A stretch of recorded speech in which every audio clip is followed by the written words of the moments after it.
엄마, 나 시집 가는데 왜 안 오세요?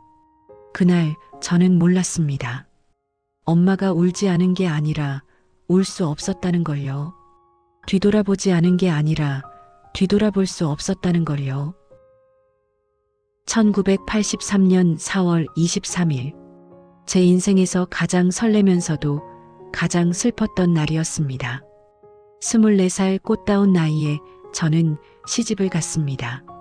시골 작은 마을에서 서울로, 그것도 번듯한 집안으로 시집을 가게 된 것은 동네에서 꽤나 화제였습니다. 시집가기 한 달 전부터 엄마는 이상했습니다. 말수가 부쩍 줄어들었고 저를 보는 눈빛이 예전과 달랐습니다.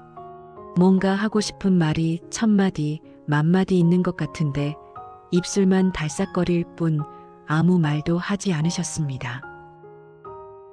시집가는 날 아침, 동이 트기도 전에 엄마는 일어나셨습니다.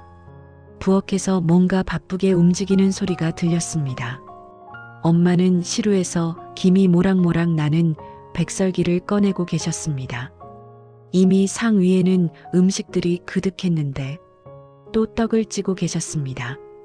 제가 떡이 충분하다고 말씀드렸지만 엄마는 가는 길이 멀어서 더 있어야 한다고만 하셨습니다. 엄마 손이 떨리고 있었습니다. 그제야 알았습니다. 엄마가 떡을 찌는 게 아니라 뭔가를 견디고 계시다는 것을요. 저는 뒤에서 엄마를 껴안았습니다. 엄마는 몸을 돌리지 않으시고 말씀하셨습니다. 시집가서 잘 살아야 한다. 지금 생각하면 그때 엄마가 돌아보지 못한 이유를 압니다.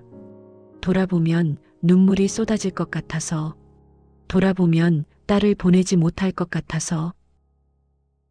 해가 중천에 떴을 때 신랑 측 차가 우리 집 마당에 들어왔습니다. 엄마가 제 손을 꼭 잡으셨습니다. 거칠고 굳은 살 박힌 손이었습니다. 평생 농사일을 하시느라 그렇게 된 손이었습니다. 엄마는 너 시집 가면 하고 말을 시작하셨다가 잊지 못하셨습니다. 한참을 침묵하시더니 이렇게 말씀하셨습니다. 고생 안 하고 살아라. 그것만 빈다. 저는 웃으며 대답했습니다. 걱정 마시라고, 잘 살 거라고. 하지만 엄마 눈빛은 아니었습니다. 넌 아직 몰라. 넌 아직.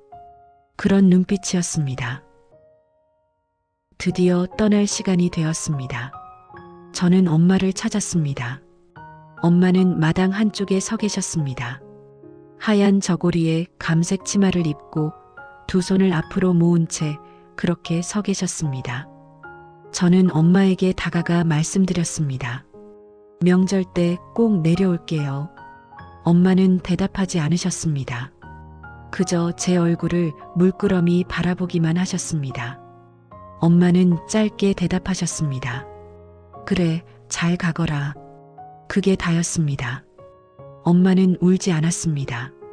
눈물 한 방울 흘리지 않았습니다. 저는 섭섭했습니다. 엄마는 내가 시집 가는 게 안 슬픈가 보다. 어린 마음에 그렇게 생각했습니다. 차에 올라탔습니다. 뒷좌석에 앉아 창문으로 엄마를 봤습니다.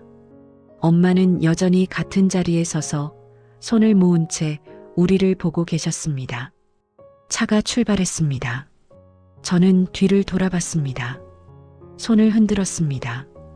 엄마는 움직이지 않았습니다. 손도 흔들지 않았습니다. 그저 꼿꼿이 서서 우리가 떠나는 걸 지켜보기만 했습니다. 차가 골목을 빠져나가도 엄마는 같은 자리에 서 계셨습니다. 그리고 마침내 엄마가 시야에서 사라졌습니다. 그때는 몰랐습니다. 그게 엄마와의 진짜 이별이 될 줄은. 서울 생활은 생각보다 힘들었습니다. 시댁 식구들은 좋은 분들이셨지만 저는 늘 긴장했습니다. 신랑은 바빴습니다. 저는 혼자 TV를 보며 시간을 보냈습니다. 그때마다 엄마 생각이 났습니다. 엄마는 뭐하고 계실까? 밥은 잘 먹고 계실까? 나 없어도 괜찮으실까? 우리 집에는 전화가 없었습니다. 한 달에 한 번, 편지를 썼습니다. 잘 지낸다고, 밥 잘 먹고 있다고, 걱정 마시라고. 엄마에게서도 편지가 왔습니다. 하지만 엄마는 글을 잘 못 쓰셨습니다. 편지는 항상 짧았습니다. 엄마도 잘 있다고, 나도 건강하라고, 밥 많이 먹으라고. 하지만 그 짧은 글씨를 보면 엄마가 얼마나 오래 앉아서 한자 쓰셨을지 알 수 있었습니다. 삐뚤빼뚤한 글씨 하나하나에 엄마의 마음이 담겨 있었습니다. 6개월 후 처음으로 친정에 갔습니다. 익숙한 골목, 익숙한 집. 하지만 뭔가 달라 보였습니다. 엄마는 마당을 쓸고 계셨습니다.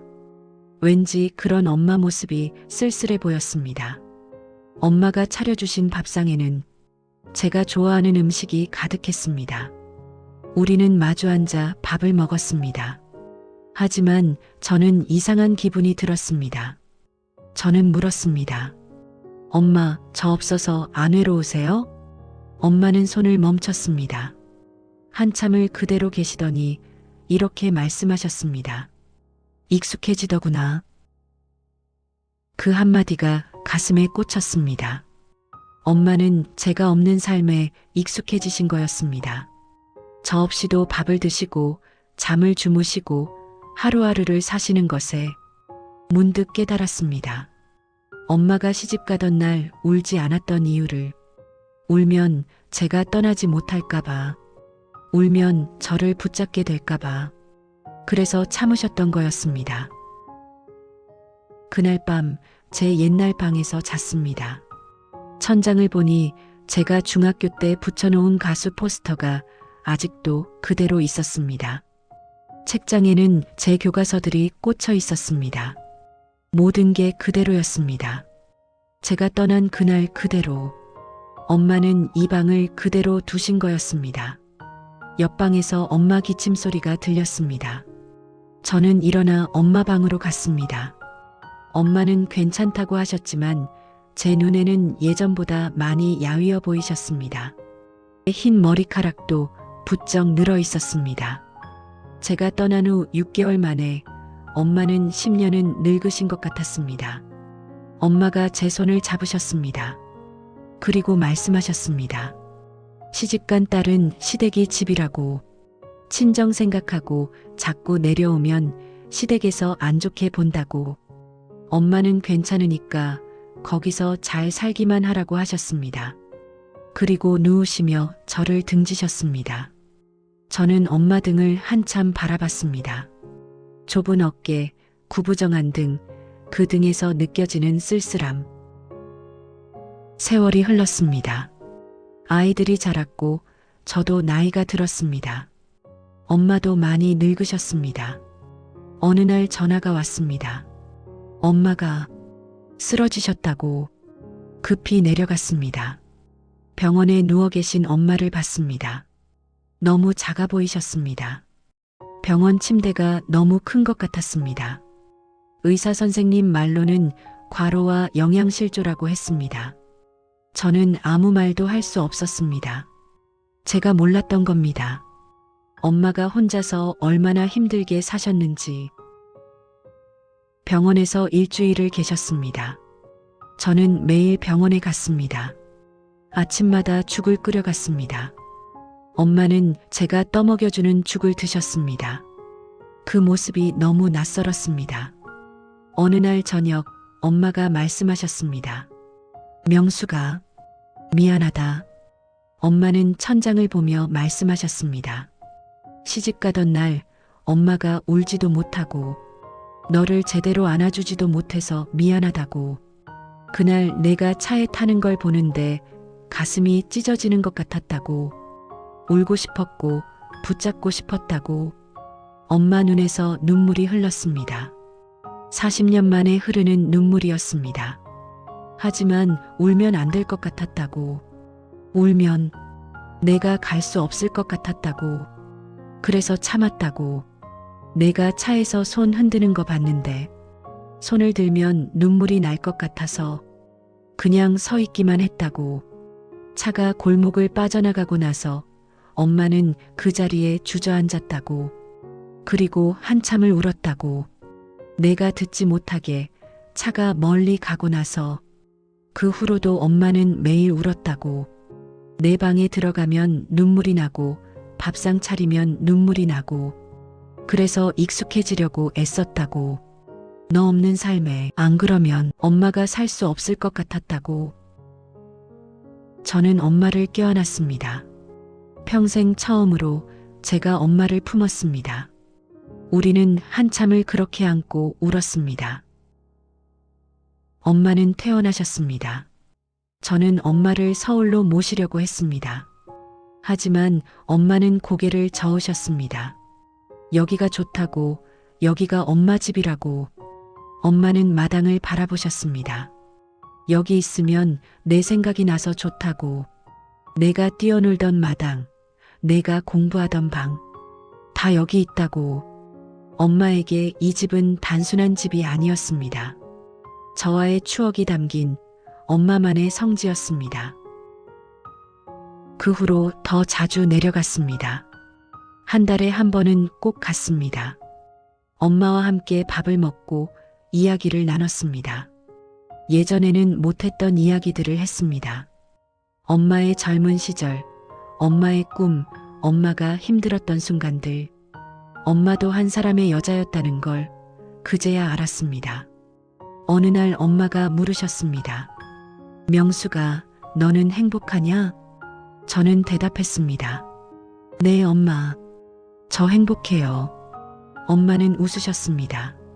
그게 엄마가 가장 듣고 싶었던 말이었던 것 같습니다. 그럼 됐다고. 내가 행복하면 엄마도 행복하다고.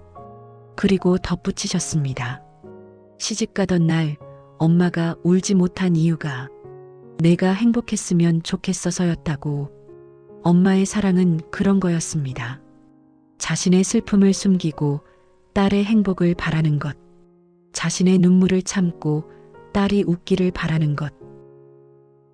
지금 엄마는 80을 넘기셨습니다. 여전히 고향집에서 혼자 사십니다. 얼마 전 제 딸도 시집을 갔습니다. 딸이 시집 가던 날 저는 울지 않으려고 애썼습니다. 엄마처럼요.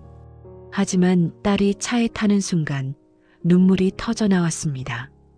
차가 떠나고 저는 한참을 그 자리에 서 있었습니다. 40년 전 엄마가 느꼈을 그 마음을 이제야 조금 알 것 같았습니다.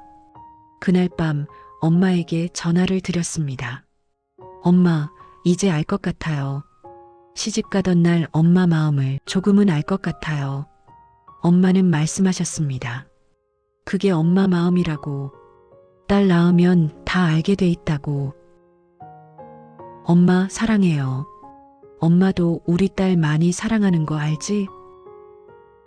늦었지만 이제라도 알게 되어서 엄마의 사랑이 얼마나 깊었는지, 엄마가 얼마나 많이 참으셨는지, 시집 가던 날 엄마가 울지 못한 이유, 그건 저를 사랑해서였습니다.